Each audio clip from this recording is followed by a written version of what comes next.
Once there was a horse who lived in Tambunting named Tutoy.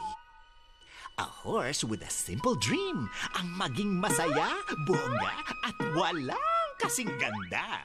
Pinalaki mang astig ng kanyang ama. Bata pa lang, iba na ang pakiramdam niya. Sabi nga ng mga nakapansin sa mga pilantik niya, kilala mo ba si Becky? Becky! Minsan kaibigan ni Sarah, minsan ikaw. Pak! Confirmed si bakla! Kumapit siya ng matindi sa kanyang kagandahan. Kahit na noon, tanging siya lang ang dito'y nakakakita.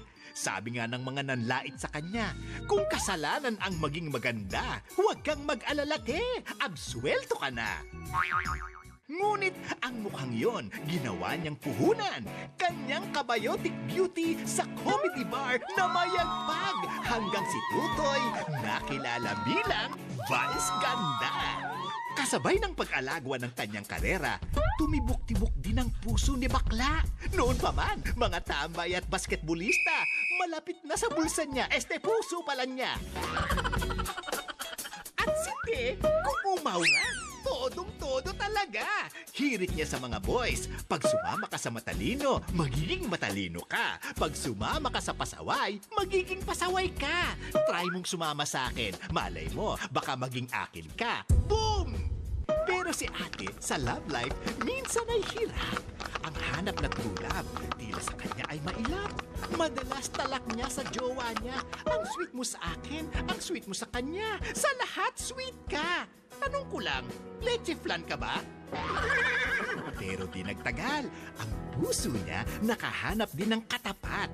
Dahil siya raw kung umibigay parang langka. Langkatulad, langkatapusan. Kasabay ng love life na bongga, karir niya ay patuloy sa pag-ariba. Mula sa comedy bar, sa TV siya rin ay nagreyna. Pinilahan ng mga pelikula, pati Araneta, ilang beses niyanig niya. Di wow, siya na! Kaya may pinagdadaanan man minsan, di niya raw need mag-soul searching pa. Dahil paniniwala niya, life is not about finding yourself. It's about creating yourself. Ang sabi? Yan ang kwento ni Vice Ganda, the horse with a simple dream, the horse that is now a unicorn. Taray, di ba? Ang daming hugot! Pero wala raw pakialamanan, ha? Kanya-kanyang trip lang yan. Ibigay ang hilig. Birthday niya eh.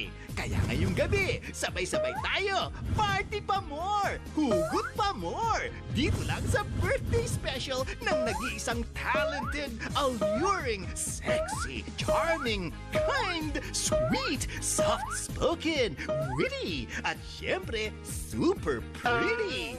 Vice Ganda! Gandang gabi ka, pamilya! Yes!